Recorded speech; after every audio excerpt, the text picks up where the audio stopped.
Erica Bain's life used to be ordinary, maybe even a little predictable. She was a radio host with a soothing voice, the kind people listened to during long drives just to feel less alone.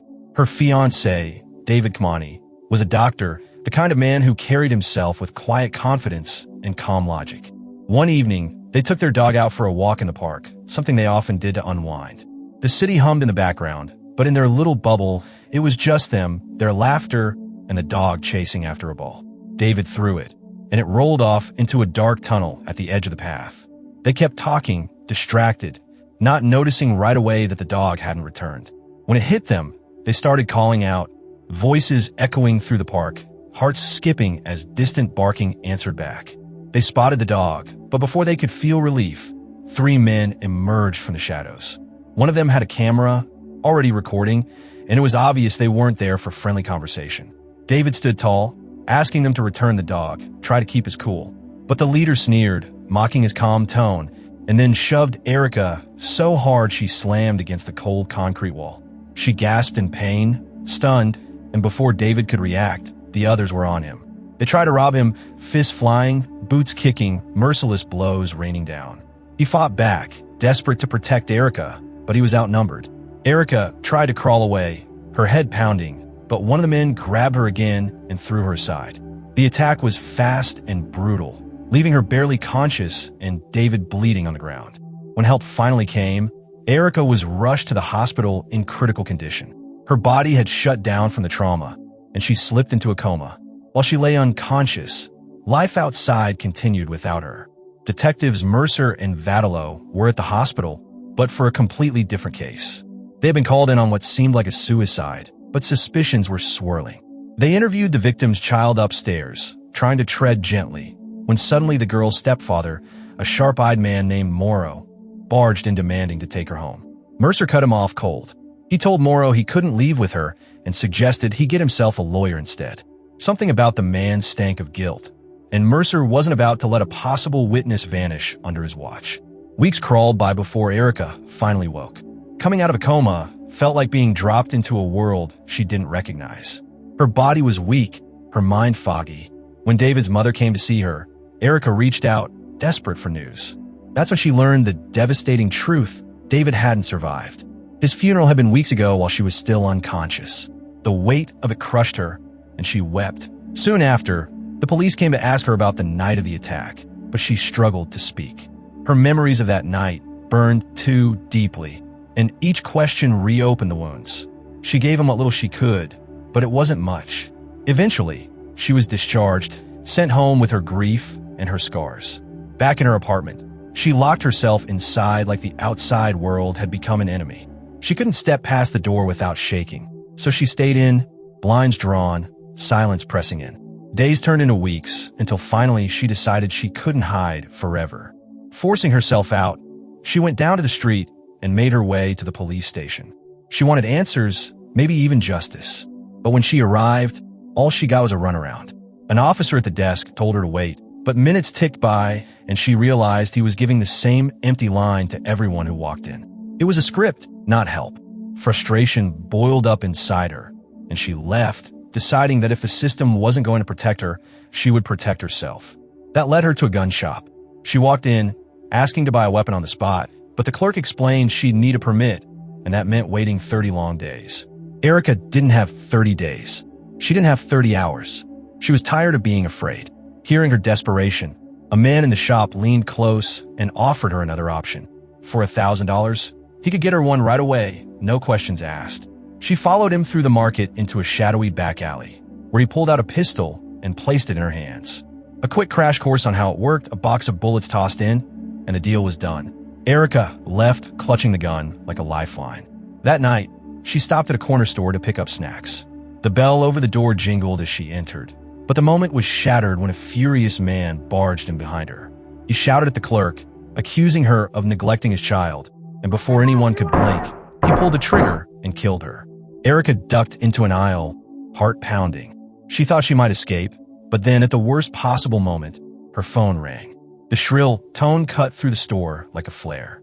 As his footsteps drew closer, Erica's hand tightened on her new weapon. The second he passed by her, she pulled the trigger 3 times. 2 shots missed, but one struck his neck, and he collapsed, choking on his own blood. Panicked, Erica ran to the counter, grabbed the security tape, and bolted back to her apartment. She locked herself in the bathroom. Across town, Mercer and Vigilante were called to the crime scene. They noticed something off. Nothing had been stolen, and the shooter's aim had been sloppy, suggesting inexperience. The missing security tape only added to the mystery. That night, Erica sat down to rehearse her lines for a radio show, but the words sounded hollow. The things she used to say about loving New York no longer felt true. When she returned to work the next day, her boss hesitated, thinking it was too soon, but she insisted. She needed it. Sitting behind the microphone, she froze as memories of the attack flooded her. Instead of following the script, she spoke straight from her heart. She admitted the city she once loved now terrified her, a confession that stunned her audience. Detective Mercer happened to be driving at the time, and her words caught his ear. Later, she visited David's grave, staying there until the sky turned dark. On the train ride home, she witnessed 2 young thugs harassing a man, stealing his iPod. An elderly man tried to intervene, but was beaten down. When the train stopped, the victim and the old man were thrown off. That left Erica alone with the 2 aggressors. They turned their attention to her, taunting. One pulled a knife, and without flinching, Erica drew her gun. 4 quick shots, each one landing perfectly, dropped them both. She stepped off the train calmly, almost surprised at herself. She hadn't just defended herself, she had executed them. And the strangest part was the eerie calm she felt afterward. As she walked down the street, police cars sped by, but she felt invisible. Only when she ducked into a bar restroom to wash up did the reality sink in, and she vomited. Meanwhile, Mercer and Vigilante examined the crime scene. They found a stolen iPod and noted again the strange consistency with the earlier case. No robbery, just bodies. Mercer felt certain now that someone out there had decided to play vigilante. Erica continued her broadcasts, pouring her emotions into the mic. Her boss noticed ratings climbing and encouraged her to keep going. Outside the station one evening, she spotted Mercer waiting. At first, she tried to walk away, but he called her back. He admitted he remembered seeing her in the hospital after the attack and told her both he and his ex-wife had always admired her show. He assured her he was determined to solve her case and promise justice. When she asked if she could interview him, he agreed, sitting down with her. Their conversation drifted toward crime scenes, what he looked for, and his thoughts on the subway killings. When Morrow's name came up, Erica lowered her voice and admitted, off the record, that he wasn't just a businessman, but a dangerous figure tied to his wife's suspicious death. She believed he had killed her to gain custody of his stepdaughter, the very girl Mercer had tried to protect. Erica had started to spend more time around Detective Mercer after everything that happened. She wanted answers, and he seemed like the only one who wasn't treating her like she was crazy. One evening, while they were talking, she asked him straight out if there was any legal way to fix what had been done to her. Mercer didn't sugarcoat it. On the record, he said there wasn't much he could do. Laws had limits. But off the record, he admitted something colder. Sometimes things happen, and there's no way to undo them. That was the end of their talk, but before leaving, she asked a question that had been eating at her. What did it feel like the first time he pulled the trigger on someone? He didn't give her a lecture, just handed her his card and told her she could call him after hours if she ever needed to. Not long after, Erica was heading home one night when a man parked by the curb called out to her. Something about the way he spoke made her uneasy, but she walked closer. That's when she noticed a young girl lying unconscious in the back seat. Alarm bells went off in her head. The girl's name, she would learn, was Chloe. The man wasn't just some good Samaritan. It was obvious he had dark intentions. Erica pulled her gun, her voice steady even though her hands were trembling. She made him hand over every bill in his wallet to Chloe before she pulled the girl out and started to walk away. The man wasn't done, though. He tried to run them down, getting the car straight at them. Erica fired. The shot made him lose control of the wheel, but in the chaos, the car struck Chloe, running her down before screeching off to the side. Erica froze as the girl lay broken on the pavement. Sirens came fast, and she called it in, staying hidden in the shadows as police rushed the girl away. When she got back to her apartment, her neighbor was sitting outside. He spotted the streak of blood across her cheek and gave her a look that said he wanted to ask questions, but instead he just muttered that she needed to know the difference between right and wrong. The words stuck in her head. Later, at a press conference, Mercer announced that a key witness had regained consciousness and would be questioned soon. Erica attended, blending into the crowd. The next morning at work, her boss dropped a bombshell. They were opening up the phone lines during her show. Erica thought it was a bad idea. She never liked call-ins. It changed the rhythm of the show. But her boss insisted.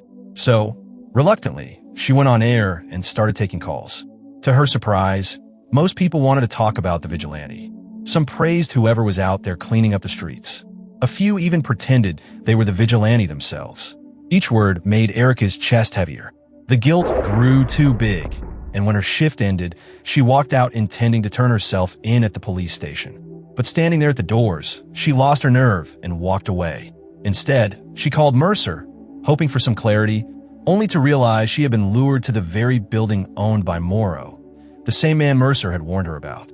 She told Mercer that once upon a time, Morrow had actually shown her kindness, but she didn't linger on that thought. She went inside, got into an elevator, and ended up face-to-face with him. He didn't recognize her at first, but she followed as he headed to his car. That's when she confronted him, asking if he ever thought about the wife he had killed. The mask dropped. Morrow snapped, swinging a crowbar at her. She fought back with every ounce of rage and desperation she had left, the fight dragging them up onto the rooftop. In a blur of adrenaline, she turned the tables and sent him plummeting to his death. She stumbled home battered and bleeding, where her neighbor found her again. He didn't press for answers, just helped her into the apartment and cleaned her up. She admitted she had killed someone, but he didn't ask who or why. He just assumed it had been necessary. Meanwhile, Mercer kept turning things over in his mind. He remembered the sound of an elevator from the night before and couldn't shake the feeling that Erica was involved.